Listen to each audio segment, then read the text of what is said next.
Guys, सबसे पहले अपनी भाषा चुनो, हिंदी या इंग्लिश। स्क्रीन पर सेटिंग्स आइकन पर क्लिक करो और ऑडियो ट्रैक में जाकर हिंदी या इंग्लिश सिलेक्ट करो। हेलो गाइस, जेट डायनेस्टी के इस नए पार्ट की शुरुआत पिछले पार्ट के आगे से ही होगी, इसलिए अगर आपने पिछला पार्ट नहीं देखा हो तो डिस्क्रिप्शन में लिंक है, आप पहले उसे देख लीजिएगा। वैसे अभी इस पार्ट की शुरुआत किम यून सेट के लीडर से होती है, जो कि अभी अपने किम यून सेट के टेंपल में आए हुए थे। वहाँ पर उनकी मुलाकात उन्हीं ओल्ड मैन से होती है जिन्होंने ज़ायू का हमेशा ख्याल रखा। हमें पता चलता है कि ये किम यून सेट के एक बहुत पुराने एल्डर है और ये अब बस यहाँ अपना समय बिता रहे हैं। वैसे अभी सेट लीडर यहाँ उनसे बात करने के लिए आए थे। वो कहते हैं कि मुझे लगा नहीं था कि आप अपनी स्पेशल टेक्निक ज़ायू को सिखाओगे, क्या आप उसे अपना डिसाइपल मानते हो? जिस पर एल्डर फेंग कहते हैं कि हाँ, वो मेरे ग्रैंड चाइल्ड की तरह है और वैसे भी मेरी अगर ये टेक्निक इस सेक्ट के काम आती है तो मैं ये किसी को भी सिखा सकता हूँ। हालांकि हर कोई टेक्निक को सिखाने के लायक नहीं होता। ज़ायू में मुझे वो काबिलियत दिखी, इसलिए मैंने उसे ये टेक्निक सिखाई। वैसे इसके बाद सीन चेंज होकर ज़ायू पर आ चुका था, जो कि अभी अपने साथियों के साथ अभी कुछ बीस्ट से फाइट कर रहा है। ये नॉर्मल बीस्ट है, इसलिए ये लड़ाई जल्दी खत्म हो गई और बाद में सीन फिर से जाओ फेंग पर आया, जबकि अभी वो उस घोस्ट सेट के आदमी से बात खत्म कर वहाँ से निकल ही रहा था कि तभी उसकी मुलाकात ज्योतिष, यू और ताओ से हुई। वो तीनों अभी भी वहाँ उसी विलेज में रुके हुए हैं। वैसे जाओ फेंग को देखकर ज्योतिष तो भागने लगे थे, ये कहकर कि अब उन लोगों को वहाँ से निकलना चाहिए, पर यू कहने लगती है कि आप तो कह रही थे कि हम कुछ दिन इसी विलेज में रुकेंगे। जाओ फेंग समझ गया कि वो उसकी वजह से जा रहे थे, पर जाओ फेंग कहता है कि आप चिंता मत कीजिए, मैं खुद यहाँ से जाने वाला हूँ, बस मुझे एक सवाल पूछना है। उसके कुछ कहने से पहले ज्योतिष कहने लगे कि देखो, वो गुफा बहुत ही खतरनाक है, वहाँ पर जो एनर्जी है वो इतनी पावरफुल है कि अगर तुम अंदर गए तो वो तुम्हारी डेमोनिक एनर्जी पर हावी हो जाएगी और फिर तुम्हारी इविल एनर्जी को अगर पार मिली तो तुम खुद पर से भी कंट्रोल खो दोगे, इसलिए मेरी मानो तो वहाँ बिल्कुल मत जाओ। हालांकि जाओ फेंग को अपने सवालों का जवाब मिल चुका था, वो जगह सच में एग्जिस्ट करती है और बहुत खतरनाक है। खैर, खतरनाक से मतलब वहाँ जो पावरफुल एनर्जीज हैं जो कि कल्टीवेशन में हेल्प करती हैं।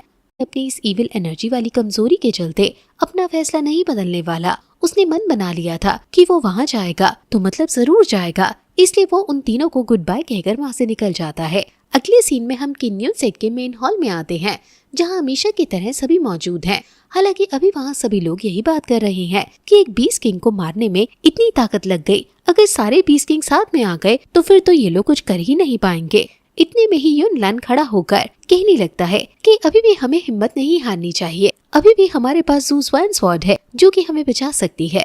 उसने ये बात इसलिए कही क्योंकि किंग यून सेट के लीडर अगर ज़ू स्वान स्वॉर्ड का इस्तेमाल करते हैं तो इससे उनकी जिंदगी खतरे में आ जाएगी। ये चीज हमें पहले से पता है कि उस तलवार के लिए कितनी बार की जरूरत पड़ती है, इससे या तो वो घायल हो जाएंगे या मारे जाएंगे और फिर किंग यून सेट बहुत ही कमजोर पड़ जाएगा। वैसे अब जब एक रास्ता है तो इसके लिए कई सारे डिसाइबल्स भी कहने लगे थे कि अगर प्रॉब्लम आई तो ज़ू स्वान स्वॉर्ड का इस्तेमाल करना ही पड़ेगा।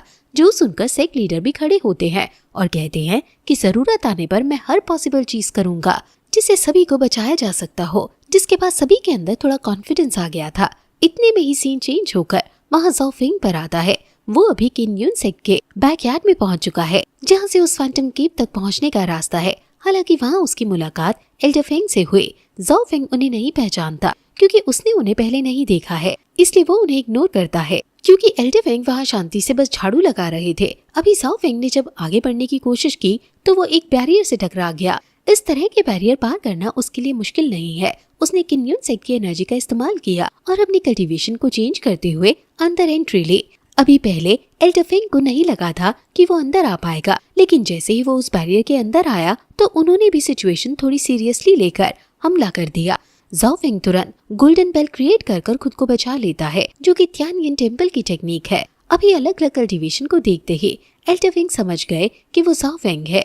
वो कहने लगते हैं कि अच्छा, तो ये तुम हो, मुझे लगा नहीं था कि तुम यहाँ आओगे। वैसे तुम्हें यहाँ से चले जाना चाहिए क्योंकि ये जगह बहुत खतरनाक है। पर जाओ फेंग ये बात कहाँ सुनने वाला था, उसे तो ये भी नहीं पता कि वो ओल्ड मैन है कौन। वो कहता है कि मुझे यहाँ से जाने दीजिए, मैं फैंटम केव की तरफ जा रहा हूँ। जो सुनकर एल्डर फेंग थोड़े से हैरान होते हैं क्योंकि फैंटम केव की तरफ जाने की परमिशन हर किसी को नहीं है। हालांकि उन्होंने यहाँ ये कहा कि तुम्हें पहले खुद को साबित करना होगा, जबकि वो ये भी कह सकते थे कि तुम वहाँ नहीं जा सकते। अभी जाओ फेंग भी उन पर अटैक करना शुरू करता है, पर वो भी जाओ फेंग पर हमला करने लगते हैं। इस बीच उनका कोई भी अटैक ऐसा नहीं था जो कि जाओ फेंग की जान ले ले, पर फिर भी उनके अटैक जाओ फेंग के लिए रोक पाना थोड़ा मुश्किल जरूर थे।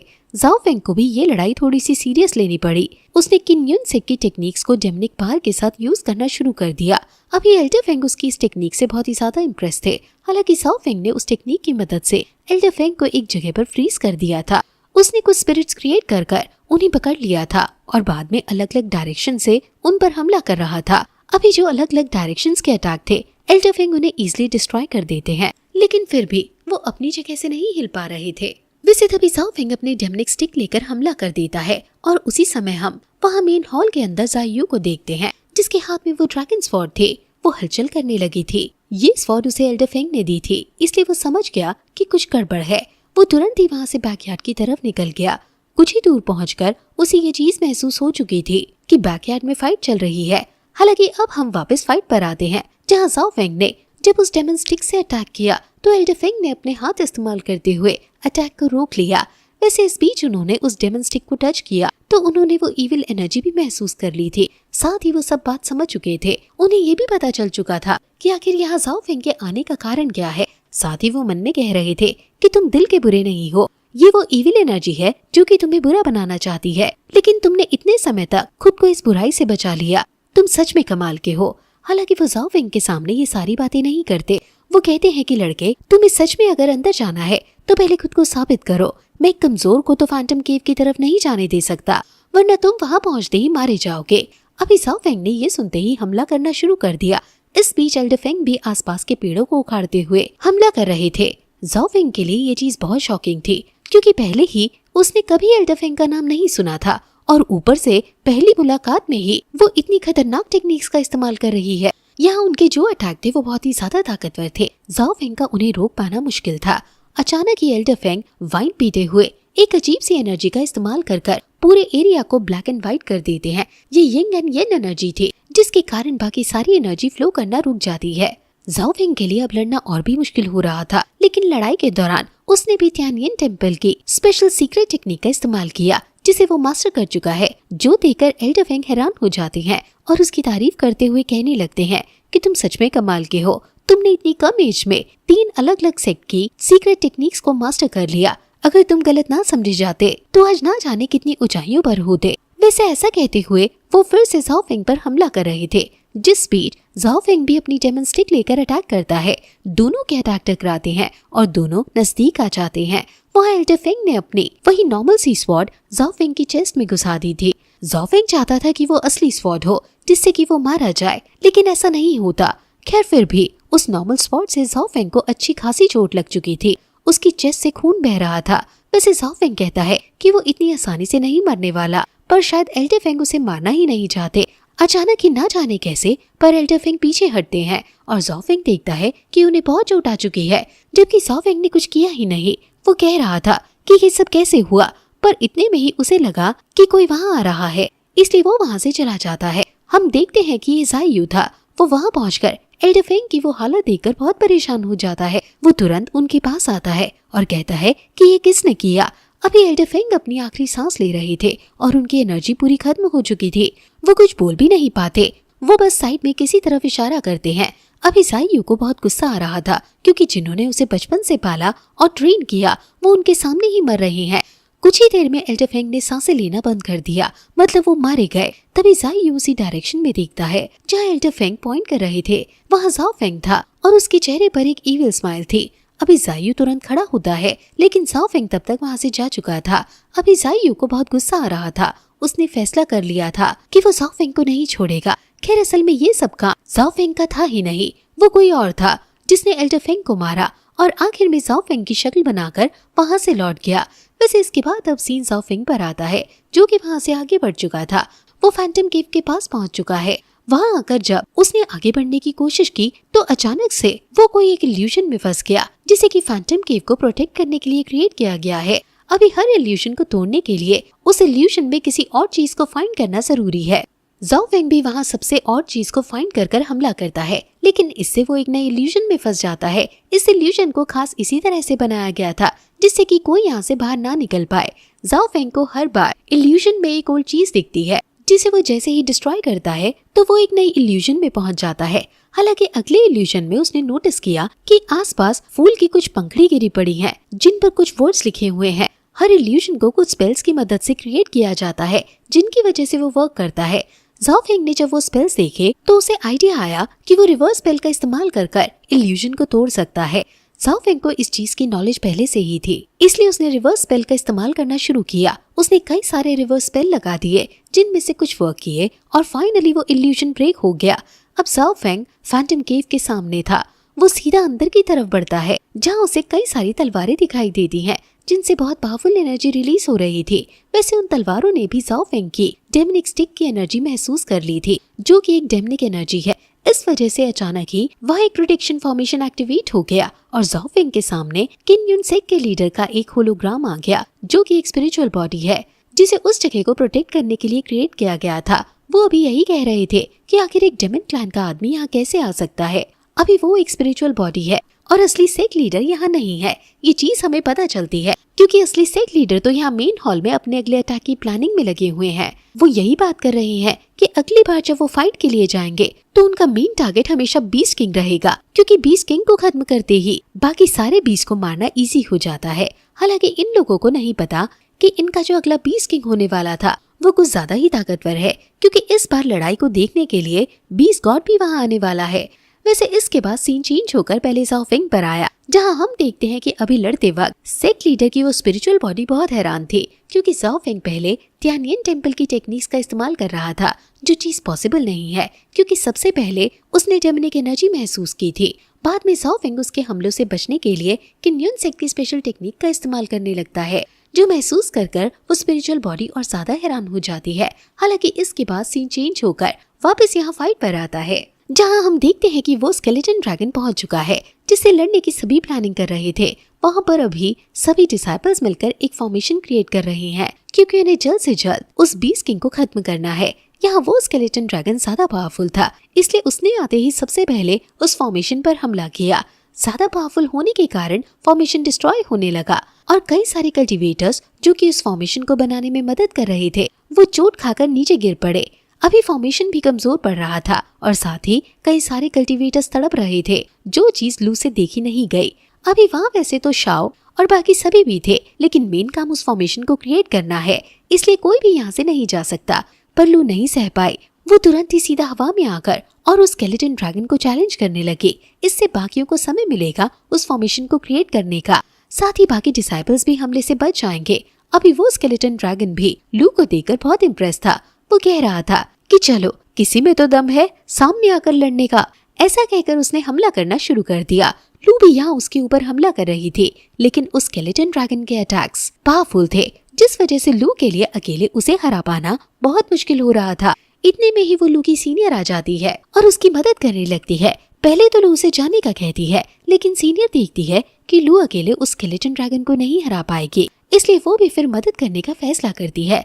अभी प्रॉब्लम ये थी कि स्केलेटन ड्रैगन इजीली अटैक से बच रहा था और नॉर्मली उसे दर्द नहीं होगा, क्योंकि वो स्केलेटन है, इसलिए उसे खत्म करना और भी मुश्किल पड़ रहा था। और तभी लू ने एक आइडिया निकाला और अपनी सीनियर के साथ पावर को कंबाइन करते हुए उस स्केलेटन ड्रैगन के हार्ट को टारगेट बनाया, जो कि सामने साफ दिख रहा था। उस हार्ट को खत्म करते ही वो मारा जाएगा। अभी ये सबसे इजी चीज थी, जिसके लिए उन्होंने बहुत ही पावरफुल अटैक तैयार किया, लेकिन इतने में ही बीस्ट गॉड ने अपनी पावर से उस स्केलेटन ड्रैगन का हार्ट छुपा दिया।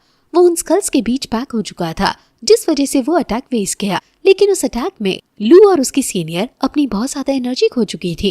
वैसे अब बारी थी उस स्केलेटन ड्रैगन के हमला करने की, लेकिन इतने में ही वहाँ लू की टीचर आ गई, जिसने उन्हें बचा लिया और फिर उसने बहुत ही पावरफुल अटैक करने शुरू किए। अभी बीस्ट गॉड भी उन अटैक्स को देखकर हैरान था और कह रहा था कि आखिर ये कौन है जिसके पास इतनी पावर है। वहाँ लू की टीचर ने कुछ ही हमलों में उस स्केलेटन ड्रैगन को फ्रीज किया और वहाँ से बहुत ही तेजी से दूर फेंक दिया। वो श्योर थी कि इस अटैक से वो स्केलेटन ड्रैगन मारा जा चुका होगा। वैसे उसके इतना कहते ही सीन वापस यहाँ ज़ाओ फेंग पर आ गया, जो कि अभी सेक्ट लीडर की स्पिरिचुअल बॉडी के सामने है।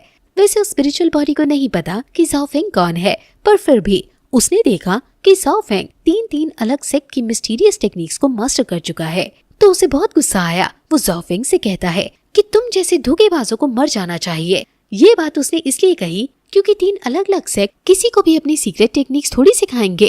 कोई धोखे से या चालबाजी से ही उन टेक्निक्स को सीख सकता है। जैसे ही अभी यहाँ उस स्पिरिचुअल बॉडी ने ये बात कही तो अचानक जाओ फेंग को अपनी वही पुरानी मेमोरीज याद आने लगी जिनमें उस पर झूठ के इल्जाम लगाए गए थे।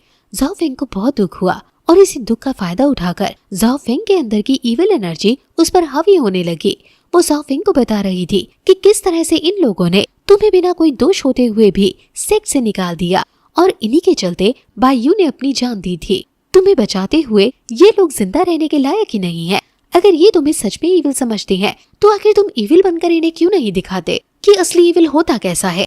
वैसे यहाँ जाओ फेंग को खत्म करने के लिए वहाँ उस स्पिरिचुअल बॉडी ने अपना एक क्लोन क्रिएट कर लिया था, लेकिन यहाँ वही इविल एनर्जी जाओ फेंग पर इतनी हावी हो गई कि जाओ फेंग ने बिना सोचे समझे बहुत खतरनाक अटैक कर दिया, जिसकी वजह से वो दोनों स्पिरिचुअल बॉडी डिस्ट्रॉय हो जाती है। हालांकि स्पिरिचुअल बॉडी खत्म नहीं हुई थी, वो फिर से रिक्रिएट होती है और फिर अपनी तलवार आगे करते हुए जाओ फेंग पर फिर से हमला करने लगती है। यहाँ सेक्ट लीडर की वो स्पिरिचुअल बॉडी आसपास की सभी तलवारों की भी मदद ले रही थी। हालांकि इतने में ही जाओ फेंग भी अपनी पावरफुल एनर्जी रिलीज कर देता है। ये एनर्जी पूरी तरह से इविल एनर्जी है, जिस वजह से जो बचा कुचा कंट्रोल था जाओ फेंग ने वो भी अपनी बॉडी पर से खो दिया। वो पूरी तरह से उस इविल एनर्जी के कंट्रोल में आने वाला था, लेकिन इतने में ही उसकी टेमनिक स्टिक से एक और अलग तरह की एनर्जी निकली जो कि बहुत ही ज्यादा प्योर थी। उस एनर्जी के निकलते ही वहाँ सामने एल्डर फेंग आ गए, जिन्होंने जाओ फेंग को रोक दिया और बाद में अपनी तलवार से सीधा जाओ फेंग के दिल पर हमला कर दिया। वो तलवार भले ही स्पिरिचुअल थी, लेकिन जाओ फेंग के दिल के आर पार हो चुकी थी। जाओ फेंग बहुत ही ज्यादा हैरान था। जाओ फेंग कॉन्शियस हो चुका था, इसलिए सबसे पहले उसके दिमाग में आता है कि शायद अब वो मरने वाला है, और फिर बाद में वो कहने लगता है कि आखिर आप यहाँ क्या कर रहे हो। पर वो महसूस करता है कि वो मरा नहीं, बल्कि उसकी बॉडी से वो इविल एनर्जी मर रही है। यहाँ एल्डर फेंग का होना उसके लिए बहुत ही ज्यादा शॉकिंग था। उसे याद आता है कि लड़ाई के दौरान एल्डर फेंग ने कोई भी ऐसा हमला नहीं किया था जिससे उसे कोई सीरियस चोट लगे। मतलब वो चाहते ही नहीं थे कि जाओ फेंग मारा जाए, वो बस जाओ फेंग का टेस्ट ले रहे थे। उसी लड़ाई के बीच उन्होंने अपनी ये कुछ एनर्जी जाओ फेंग को दे दी थी, क्योंकि वो जानते थे कि वो इविल एनर्जी जाओ फेंग की बॉडी पर हावी होने की कोशिश करेगी और उसी वक्त उनकी ये बची हुई एनर्जी जाओ फेंग के काम आएगी। उन्होंने अभी यहाँ जाओ फेंग के अंदर से पूरी तरह से वो इविल एनर्जी खत्म कर दी। वो जाओ फेंग से कहते हैं कि मैं किम ग्युन सेक की हुई गलतियों को तो नहीं सुधार सकता, लेकिन जाते जाते कम से कम तुम्हारी मदद जरूर कर सकता हूँ। उन्होंने इविल एनर्जी खत्म की और आखिर में जाओ फेंग को अपना स्वॉर्ड इंटेंट दिया। जाओ फेंग कहता है कि इसका हकदार तो कोई और था। जाओ फेंग तब जायू की बात कर रहा था, लेकिन एल्डर फेंग कुछ नहीं कहते। वो बस इतना कहते हैं कि देखो, भले ही तुम अलग रास्ते आ चुके हो, लेकिन अभी तक देर नहीं हुई है, तुम फिर से लौट सकते हो, अभी भी तुम्हारे पास मौका है। इतना कहते हुए वो गायब हो गए। साथ ही उन्होंने जो जाओ फेंग के अंदर से इविल एनर्जी खत्म की, उसके चलते सेक्ट लीडर की स्पिरिचुअल बॉडी भी गायब हो चुकी थी। अभी जाओ फेंग सोच रहा था कि जब वो एक और बार मरने वाला था, तब फिर से किसी ने आकर उसे बचा लिया। उसे बचाने में ना जाने कितने लोग अपनी जान गंवा रहे हैं। आखिर इस सब का कारण क्या है? हालांकि जाओ फेंग के दिमाग में जब ये सारी बातें घूम रही थी, इतने में ही उसके सामने एक व्हाइट लोटस आ जाता है, जो कि अचानक ही बहुत तेज ग्लो करने लगा। अभी जाओ फेंग यहाँ कुछ भी समझ पाता, इसके पहले ही वो एक अलग डायमेंशन में टेलीपोर्ट हो जाता है, जहाँ आसमान दो अलग अलग रंग का था। एक तरफ पूरी तरह से सफेद रंग था और वहीं दूसरी तरफ आसमान पूरी तरह से लाल था। यहाँ उसे किसी की आवाज सुनाई देती है। जाओ फेंग अभी नीचे था, वो बस आसमान की तरफ देख रहा था। सबसे पहले उसे एक मास्टर दिखाई दिए, जिनके अंदर से बहुत पावरफुल एनर्जी निकल रही थी। ये एनर्जी जाओ फेंग नोटिस करते ही समझ जाता है कि ये राइटियस पाथ के मास्टर हैं। मतलब ये मास्टर पहले किम ग्युन सेक के लीडर रह चुके हैं। हालांकि ये बहुत पहले की बात होगी। वैसे यहाँ जो राइटियस पाथ है, उसका मतलब है वो लोग जो कि सही रास्ते पर चलते हैं। हालांकि वो सही रास्ता क्या है, ये चीज भी यही डिसाइड करते हैं, पर रास्तों को दो हिस्सों में बांट दिया गया है। एक रास्ता सही है और एक गलत। एक तरफ है राइटियस पाथ और दूसरी तरफ है इविल पाथ के लोग। वहाँ सामने जो लाल आसमान था, वहाँ के मास्टर भी अब सामने आते हैं। ये वो मास्टर है जिनका वेपन जाओ फेंग के पास है, मतलब वही डायमंड स्टिक। अभी वहाँ उस सेकंड मास्टर की एंट्री के बाद बहुत ही पावरफुल इविल एनर्जी फैलने लगी थी, लेकिन राइटियस पाथ वाले मास्टर उस इविल एनर्जी को खत्म करते हुए उससे बोलते हैं कि तुम बिल्कुल नहीं बदले, अभी भी अपनी प्रेजेंस और डोमिनेंस दिखाने की कोशिश कर रहे हो, जबकि तुम कुछ भी नहीं हो। ये सुनकर वो सेकंड मास्टर भी अपनी एनर्जी को रिलीज करने लगते हैं और कहने लगे थे कि तुम लोगों को लगता है कि सिर्फ तुम ही सही हो, लेकिन इस दुनिया में पार के बिना कुछ नहीं किया जा सकता। हालांकि अभी जब वो दोनों बात कर रहे थे, तो जाओ फेंग बस नीचे खड़ा होकर उन्हें सुन रहा था। इतने में ही उन दोनों का ही ध्यान यहाँ जाओ फेंग पर पड़ता है। उन्होंने जाओ फेंग को जैसे ही देखा उन्हें जाओ फेंग की पूरी हिस्ट्री पता चल गई और जाओ फेंग के बारे में जानते ही सबसे पहले राइट इस्पात वाले मास्टर उससे कहने लगे कि लड़के, तुमने तो बहुत कुछ झेला है। मैं देख पा रहा हूँ कि तुम्हारी लाइफ सच में बहुत ही ज्यादा डिफिकल्ट रही। हालांकि अगर तुम हमेशा से सही रास्ते पर चलते तो शायद ऐसा नहीं होता। आज तुम कहीं और होते और शायद आज और भी ज्यादा ताकतवर होते। अभी जब उन्होंने ये बात कही तो जाओ फेंग के दिमाग में भी आया कि शायद ये सारी गलती उस डेमन स्टिक की है। उसी ने जाओ फेंग को इविल बना दिया और फिर बाद में क्या हुआ ये तो हम सब जानते ही हैं। हालांकि इतने में ही वो इविल मास्टर कहने लगते हैं कि ऐसा कुछ भी नहीं है। राइट इस बात वाले लोग खुद को ही सही समझते हैं और खुद के रास्ते को ही सही बताते हैं, जबकि ऐसा नहीं है। अगर ये डेमन स्टिक तुम्हें ना मिलती तो भी तुम क्या कर लेते? मेरे हिसाब से तो अगर ये स्टिक तुम्हारे पास ना होती तो अब तक तो तुम मर चुके होते। अभी जब उन्होंने ये बात कही तो जाओ फेंग को कुछ इल्यूशन दिखे। पहले इल्यूशन में उसके पास डेमन स्टिक नहीं थी, लेकिन सिचुएशन वही थी जो कि उसने फेस की है। वो देखता है कि उसके सभी दोस्त मारे गए, वो किसी को भी नहीं बचा पाया और कुछ नहीं कर पाया। लेकिन दूसरे इल्यूशन में उसके पास डेमन स्टिक थी। भले ही उसने इविल एनर्जी का इस्तेमाल किया, लेकिन जिन्हें वो प्रोटेक्ट करना चाहता था उन्हें उसने बचा लिया। जाओ फेंग के दिमाग में अभी ये बात घूमने लगी थी कि सही या गलत रास्ते जैसी कोई चीज नहीं है। अगर जाओ फेंग ताकतवर है तो वो जो करना चाहता है कर सकता है, और अगर वो किसी दूसरे को बचा रहा है तो ये तो सही ही बात हुई। अब अगर हम यहाँ जाओ फेंग के पर्सपेक्टिव से हटे तो जाओ फेंग जो सोच रहा था वो बिल्कुल सही था, लेकिन ये चीज उसे वो इविल एनर्जी सोचने पर मजबूर कर रही है। जाओ फेंग के दिमाग में आ रहा था कि उसके पास जो डेमन स्टिक है उसकी मदद से उसने कई लोगों को हराया और कईयों की जान भी बचा ली, और अगर वो और ज्यादा ताकतवर हो जाए तो वो और भी लोगों की मदद कर सकता है और उन सबको बचा सकता है, जो कि उसके लिए जरूरी है। ये सोच के साथ वो जो इविल एनर्जी उसकी बॉडी में अभी तक कंट्रोल बनाने की कोशिश कर रही थी वो और ज्यादा बढ़ने लगी, और असली में यही वो कारण था जिसके कारण ज्योतिष ने भी जाओ फेंग को यहाँ आने से मना किया था।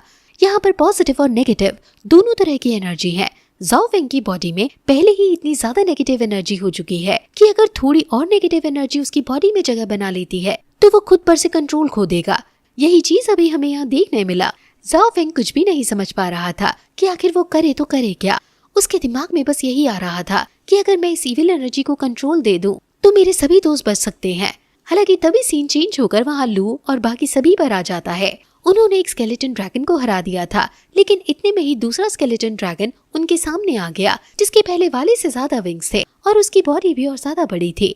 हालांकि अभी लू की टीचर और बाकी सारे मास्टर्स भी फाइट में उतर चुके हैं, इसलिए ये फाइट ज्यादा लंबी नहीं चलती। वो इजीली उसे हराते हैं। इतने में ही वहाँ एक और स्केलेटन ड्रैगन की एंट्री होती है जो कि पिछले दोनों ड्रैगन से ज्यादा ताकतवर है। अभी बीस्ट गॉड को तो ये फाइट देखने में बहुत मजा आ रहा है। वहीं दूसरी तरफ हम एक और बीस्ट किंग को देखते हैं जो कि सेकंड डायरेक्शन से हमला कर रहा था। वहाँ पर तियानयिन टेम्पल के मॉन्क्स हैं जिन्होंने एक फॉर्मेशन बनाना शुरू कर दिया। फॉर्मेशन बनाने में समय लगेगा, इसलिए हम वापस से उस पहले वाली फाइट पर आए जहाँ हम देखते हैं कि अभी लू की टीचर को कुछ समय चाहिए था अपनी एक टेक्निक परफॉर्म करने के लिए, इसलिए लू और उसकी सीनियर मिलकर आगे बढ़ते हैं हमला करते हुए। पर वहाँ बीस्ट गॉड अपने स्केलेटन ड्रैगन की मदद करने लगता है। वो यहाँ उसे पार प्रोवाइड करता है जिसकी वजह से इनके लिए अटैक करना बहुत मुश्किल हो रहा था। अभी बीस्ट गॉड की पार मिलने से उस स्केलेटन ड्रैगन ने एक अजीब सा हमला किया जिसके चलते लू की सीनियर थोड़ी इंजर्ड हो गई। वो वापस हवा में आकर लड़ नहीं सकती थी, इसलिए उसने अपनी तलवार लू को दे दी। उसकी तलवार में डिफरेंट टाइप्स ऑफ पावर है क्योंकि हर तलवार अलग अलग एनर्जी सोर्स से क्रिएट होती है। जैसे जाइयू की तलवार ड्रैगन स्वॉर्ड है, वैसे ही लू की तलवार भी अलग है और उसके सीनियर की तलवार भी अलग। लेकिन लू के हाथ में अब दो अलग अलग तलवारें आ चुकी थी। वो दोनों ही हाथ में एक एक स्वॉर्ड को पकड़ते हुए अपनी और अपनी सीनियर की टेक्निक को कंबाइन कर हमला करना शुरू करती है। इसी बीच उसकी टीचर भी उसकी एनर्जी गैदर कर चुकी थी। उन्होंने भी सेम टाइम पर हमला किया और उस स्केलेटन ड्रैगन को खत्म कर दिया। वहीं दूसरी तरफ तियानयिन टेम्पल के लीडर यानी मॉन्क हमला करते हैं। वहाँ जो बीस्ट किंग हमला कर रहा था उसे खत्म कर देते हैं। ये चीज देखकर अभी बीस्ट गॉड बहुत ज्यादा हैरान था क्योंकि उसने एक्सपेक्ट नहीं किया था कि ये लोग सच में इतने ताकतवर होंगे। उसके हिसाब से ये फाइट अब तक खत्म हो जानी थी। वैसे यहाँ से सीन चेंज होकर अब वापस जाओ फेंग पर आ जाता है जो कि अभी भी उसी इल्यूजन में फंसा हुआ था। वो नहीं समझ पा रहा था कि वो करे तो करे क्या। अभी उसे बस दिखाई दे रहा था कि ये राइटियस पाथ के मास्टर और वो इविल मास्टर दोनों ही अपने अपने पक्ष के फायदे बता रहे हैं। ये एक गेम की तरह था। वहाँ जाओ फेंग को दोनों तरफ में से किसी एक को चुनना था और उसे हर तरफ फायदा दिख रहा है। एक तरफ राइटियस पाथ के मास्टर कह रहे थे कि अगर तुम बुरे बने तो हेवन भी तुम्हारे खिलाफ हो जाएगा, वहीं वो इविल मास्टर कहते हैं कि अगर तुम ताकतवर रहे तो हेवन तुम्हारे खिलाफ क्यों ना हो जाए, तुम उसे भी पीछे हटा सकते हो। अगर तुम्हारे पास ताकत होगी तो तुम्हारी लाइफ के फैसले तुम खुद ले पाओगे, इसलिए तुम्हें मुझे ही चुनना चाहिए। अभी ज़ाओ फेंग का ये सब सुनते हुए बहुत ज्यादा दिमाग खराब हो चुका था। इस बीच उसे अपने बचपन का एक सीन याद आता है जहाँ बैम्बू पीक के मास्टर, जिन्हें हम ज़ाओ फेंग का फादर ही कहेंगे, वो ज़ाओ फेंग को बताने आए थे कि उसे अगले दिन किन्युन सेट के लीडर के सामने आना है। इसका रीजन यही था कि ज़ाओ फेंग के पास वो डेमन स्टिक है जो कि एक इविल वेपन है। ज़ाओ फेंग भी यही सोचता था, इसलिए उसने अपने फादर से पूछा कि मास्टर, आपके हिसाब से क्या कोई वेपन इविल होता है? तो उस पर उसके फादर कहते हैं कि तुमने मेरी वाइफ के पास एक स्वॉर्ड देखी होगी, क्या तुम्हें उसकी हिस्ट्री के बारे में पता है? वो बताते हैं कि वो एक इविल वेपन है। असल में वो स्वॉर्ड एक डेमन क्लैन को बिलोंग करती थी, लेकिन उनकी वाइफ तो इविल नहीं है, साथ ही वो कई बार उस तलवार को अच्छाई के लिए इस्तेमाल कर चुकी है। तो इससे यही साबित होता है कि कोई वेपन इविल नहीं होता, उसे इस्तेमाल करने वाला अच्छा है या बुरा ये डिपेंड करता है, और साथ ही किस चीज के लिए उस वेपन का इस्तेमाल किया जा रहा है। ये चीज उस वेपन को राइटियस पाथ का वेपन या इविल वेपन बनाती है। अभी ज़ाओ फेंग के दिमाग में ये सारी बातें जैसे ही आई, उसने तुरंत ही उस इविल एनर्जी को सप्रेस करना शुरू कर दिया। वो इविल मास्टर से कहता है कि मुझे आपकी बात में बिल्कुल भी सच्चाई नहीं दिखी, और ना ही राइटियस पाथ के मास्टर की बातों में, वो अपनी अपनी जगह पर सही है। लेकिन ज़ाओ फेंग और उनकी लाइफ में बहुत ही ज्यादा डिफरेंस रहा है, इसलिए ज़ाओ फेंग को उन दोनों में से किसी के रास्ते पर नहीं चलना, वो खुद का रास्ता खुद ही चुनेगा। अभी ज़ाओ फेंग ने जैसे ही ये बात कही, वो इल्यूजन टूट जाता है। दोनों ही मास्टर्स गायब हो चुके थे, बस आखिर में उनकी हंसी की आवाज सुनाई दे रही थी। वो कह रहे थे कि ये लड़का तो कुछ ज्यादा ही समझदार निकला, लगता नहीं कि ये हमारे रास्ते पर चलने वाला है। उनके ऐसा कहते ही इविल एनर्जी और वो राइटियस पाथ के मास्टर वाली एनर्जी, मतलब पॉजिटिव एनर्जी, दोनों ही ज़ाओ फेंग की बॉडी में स्टोर होने लगी। ज़ाओ फेंग की बॉडी अपने आप ही उन एनर्जी को एब्जॉर्ब कर रही थी, और यही इस फैंटम केव का एक फायदा है। ज्योतिष ने कहा था यहाँ आकर ज़ाओ फेंग शायद अपने ऊपर काबू खो देगा। अगर यहाँ ज़ाओ फेंग को पर कंट्रोल ना कर पाता और पहले ही इविल एनर्जी को चुन लेता, तो सिर्फ वो इविल एनर्जी ही ज़ाओ फेंग की बॉडी में एब्जॉर्ब होती, जिसके बाद ज़ाओ फेंग के अंदर की दूसरी एनर्जी भी ज़ाओ फेंग को वापस अपनी बॉडी पर कंट्रोल नहीं दिला पाती। लेकिन यहाँ उसने दोनों ही एनर्जी को अपना बना लिया। वैसे अब ज़ाओ फेंग वहाँ से निकलने वाला था, लेकिन इतने में ही राइटियस पाथ के मास्टर उसके पास आते हैं।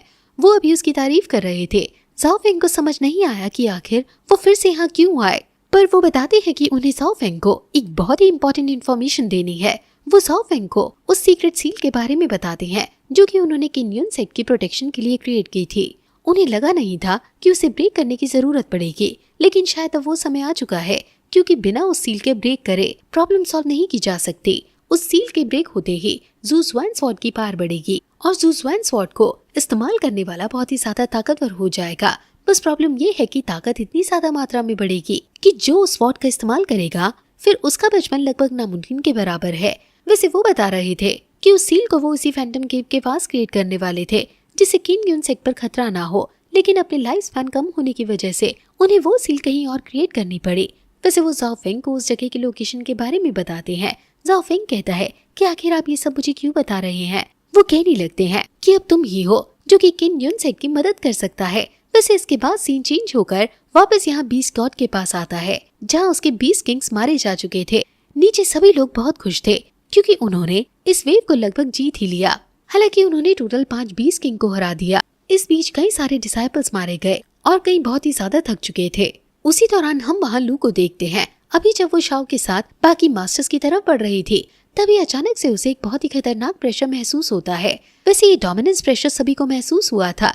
इस प्रेशर के बाद कोई भी अपनी जगह से हिल नहीं पा रहा था, और फिर उनके सामने आया बीस्ट गॉड जो कि अभी सिर्फ लू की तरफ देख रहा था। वो लू से कहता है कि मानना पड़ेगा, तुम इस सेट के सिर्फ एक डिसाइपल हो, लेकिन फिर भी तुम्हारे अंदर बाकी सबसे ज्यादा जज्बा है। मुझे लगा नहीं था कि तुम जैसा डिसाइपल्स मेरे किसी 20 किंग के पास भी आ पाएगा, लेकिन तुम में उन्हें खत्म करने की ताकत है। तुम सच में ताकतवर हो। इतना कहकर उसने बहुत ही पावरफुल अटैक कर लू को दूर हटा दिया। अभी उन सभी के सामने बीस्ट गॉड था। उससे लड़ने का ख्याल मन में लाना बेवकूफी होगी, क्योंकि उसकी बार वो लोग महसूस कर चुके थे वो कितना ताकतवर है। अभी फैंजियान वैली का लीडर युनलैन तो तुरंत ही किन्युन सेट के लीडर से कहने लगता है कि शायद अब ज़ू ज़ुआन स्वॉर्ड का इस्तेमाल करने का समय आ चुका है, अब आपको उसे बाहर निकालना ही होगा।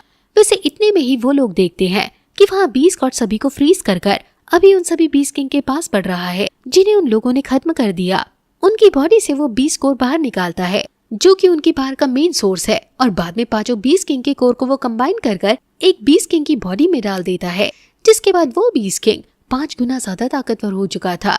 साथ ही अब वो जिंदा भी था, इसलिए वो तुरंत ही इन पर हमला करने लगा और ये इस तरह से फ्रीज होकर ही ना मर जाए और थोड़ा एंजॉय किया जा सके, इसलिए बीस्ट गॉड ने भी इन्हें वापस से नॉर्मल कर दिया था और वो फिर से पीछे चला गया। इस फाइट को एंजॉय करने के लिए अभी इतने पावरफुल बीस्ट किंग से लड़ने के लिए मामूली डिसाइपल्स आगे आ ही नहीं सकते थे, क्योंकि वो लड़ ही नहीं पाएंगे। इसलिए तियानयिन टेम्पल के लीडर मोंग वूजिंग आगे आने लगते हैं, पर तभी युनलान कहता है कि इससे वो लड़ेगा। इतना कहकर वो आगे आया और हमला करने लगा। उसने वैसे तो कई सारे अटैक्स किए, लेकिन कोई भी हमला उस बीस्ट किंग पर असर नहीं कर रहा था, क्योंकि उसकी पावर बहुत ज्यादा बढ़ चुकी है। अभी युनलान को तो ये अपनी डिसरिस्पेक्ट लगने लगी, क्योंकि उसने कई सालों तक एक कमरे में बंद होकर कल्टीवेशन की और अब वो एक बीस्ट तक से नहीं लड़ पा रहा, इसलिए अब उसने भी फाइट को थोड़ा सीरियसली ले लिया था। लेकिन कितना भी सीरियसली ले, उस बीस्ट पर युनलान के हमलों का असर ही नहीं होता, जो देखते हुए मोंग वूजिंग आगे आता है और फिर उसकी मदद करने लगते हैं। मोंग वूजिंग आगे आते हैं और उसकी मदद करने लगते हैं। यहाँ मोंग वूजिंग के पास ज्यादातर टेक्निक्स डिफेंस वाली हैं, लेकिन उन्हें कुछ ऑफेंस की टेक्निक्स भी आती हैं, जिनको वो इस्तेमाल कर रहे थे। वैसे तो दोनों ने अपनी पावर कंबाइन की, लेकिन उस बीस्ट किंग के साथ बीस्ट गॉड का सपोर्ट था, इसलिए इनके अटैक्स किसी काम नहीं आते। अभी जब ये फाइट जब क्लोज रेंज में आने लगी और मोंग वूजिंग लड़ते लड़ते डिफेंस टाइप टेक्निक्स का इस्तेमाल करने लगे, तब इन्हें थोड़ा एडवांटेज मिला, क्योंकि वहाँ वो बीस्ट किंग जो हमला करता उसका हमला इनको टच नहीं कर पाता मोंग वूजिंग की डिफेंस टाइप टेक्निक्स की वजह से। और इस बीच युनलान अपने अटैक टाइप टेक्निक्स का इस्तेमाल कर हमला करता। ये चीज देखकर बीस्ट गॉड को लगता है कि शायद अब फाइट में मजा कम आ रहा है, इसलिए वो अब अपने उस बीस्ट किंग को ब्लड की एक ड्रॉप दे देता है, जिसके बाद उस बीस्ट किंग की ताकत कई गुना ज्यादा बढ़ चुकी थी और अब वो और ज्यादा खतरनाक हमले करने लगा था। अभी पहले तो मोंग वूजिंग और युनलान दोनों आगे बढ़कर अटैक करने की कोशिश कर रहे थे, लेकिन उस बीस्ट किंग की पावर इतनी बढ़ गई कि अब वो इन्हें पीछे हटने पर मजबूर कर रहा है। इस बीच मोंग वूजिंग ने कंटिन्यूअसली अपनी गोल्डन बेल क्रिएट कर रखी थी। साथ ही उन्होंने एक फॉर्मेशन भी क्रिएट कर लिया था, जो कि उस बीस्ट किंग के हमलों को उन तक पहुंचने से पहले ही खत्म कर रहा था। युनलान वैसे तो अभी अपनी सारी पावरफुल टेक्निक्स को इस्तेमाल करने की कोशिश करता है, जिन टेक्निक से नॉर्मली कोई भी बीस्ट किंग एक ही अटैक में मारा जाए, लेकिन इसकी पावर इतनी ज्यादा बढ़ चुकी है कि इस पर वो टेक्निक ज्यादा असर नहीं कर पा रही। वैसे तभी वहाँ बारिश होने लग जाती है। ये बारिश कोई मामूली बारिश नहीं थी। इस बारिश की जो बूंदें थी वो जिस पर पड़ेंगी उसकी कल्टीवेशन पर धीरे धीरे कम होती जाएगी। इसका मतलब इन्हें लड़ाई जल्द से जल्द खत्म करनी होगी। ये बारिश असल में उसी बीस्ट किंग की एक सीक्रेट टेक्निक के कारण हो रही थी। वैसे अब युनलान को बहुत ही ज्यादा गुस्सा आ चुका था। वो कह रहा था कि हम एक बीस्ट किंग से नहीं हार सकते। इतना कहकर उसने अपनी यान एनर्जी रिलीज करना शुरू कर दी। उसकी बॉडी में पूरी तरह से आग लग चुकी थी। वहीं अब मोंग वूजिंग को भी गुस्सा आने लगा था। वो भी अपनी धर्मा बॉडी को समन कर लेते हैं। यहाँ दोनों की पावर कंबाइन होकर एक बहुत ही पावरफुल फॉर्मेशन और एक बैरियर को क्रिएट कर रही थी। वो बैरियर असल में बस इनकी एनर्जी थी, जो कि इनकी बॉडी से रिलीज हो रही है। दोनों की कंबाइन एनर्जी इतनी पावरफुल थी कि वहाँ वो बीस्ट किंग जो हमला कर रहा था वो हवा में ही खत्म होते जा रहे थे। बाद में मोंग वूजिंग ने एक स्पिरिचुअल चेन फॉर्मेशन एक्टिवेट किया, जिन चेन्स ने बीस्ट किंग को पकड़ लिया और बाद में युनलान के खतरनाक हमले के बाद वो बीस्ट किंग वहीं खत्म हुआ। हालांकि उस अकेले बीस्ट किंग को खत्म करने में इन दोनों की ही बहुत ज्यादा एनर्जी खत्म हो चुकी थी। वहीं बीस्ट किंग कह रहा था कि तुमने सिर्फ एक बीस्ट किंग को मारने में लगभग अपनी सारी एनर्जी खत्म कर दी। मान लो अगर मैं ऐसा ही एक और बीस्ट किंग समन कर लूं, फिर तुम लोग क्या करोगे? अभी उसके इतना कहते ही सीन चेंज होता है। हम देखते हैं कि ज़ाओ फेंग जब फैंटम केव से बाहर निकला तो वहीं उसकी मुलाकात ज़ाई यू से हुई। ज़ाई यू ने हाय हेलो नहीं बोला, बल्कि सीधा ही ज़ाओ फेंग पर हमला करना शुरू कर दिया। उसने पहले अटैक के बाद ज़ाओ फेंग से ये क्वेश्चन जरूर किया कि क्या तुम्हारे ही कारण एल्डर फेंग मारे गए? तो इस पर ज़ाओ फेंग तुरंत ही हाँ कर देता है। जो सुनकर ज़ाई यू को बहुत गुस्सा आ रहा था। वो हमला करते हुए पूछता है कि आखिर तुमने ऐसा क्यों किया? तो ज़ाओ फेंग कहता है कि वो मेरा रास्ता रोक रहे थे, इसलिए मुझे ऐसा करना पड़ा। हालांकि ज़ाई यू ने अब और ताकत से हमला करना शुरू कर दिया था। वो कह रहा था कि मुझे हमेशा लगता था कि तुम गलत नहीं हो और फिर से हमारे साथ आ जाओगे, लेकिन ऐसा मुझे अब नहीं लगता। तुम सच में एक इविल पर्सन बन चुके हो, जो कि कभी अच्छाई के रास्ते पर नहीं चल सकता। मैं तुम्हें आज यहीं खत्म कर दूंगा। इतना कहकर वो फिर से हमला करता है। हालांकि ज़ाओ फेंग के पास इतना समय नहीं है कि वो ज़ाई यू से लड़ सके, और न ही वो यहाँ अपनी ज्यादा एनर्जी वेस्ट करना चाहता है। इसलिए वो कहता है कि ठीक है, अगर तुम सच में मुझसे लड़ना चाहते हो तो फिर अपनी पूरी पार लगाओ। इतना कहते हुए जाओ वेंग भी आगे बढ़ गया और फिर इसी के साथ ये पार्ट यहीं पर एंड हुआ। इसका अगला पार्ट भी आपको जल्द ही मिल जाएगा, बस बेल आइकन को ऑन रखना।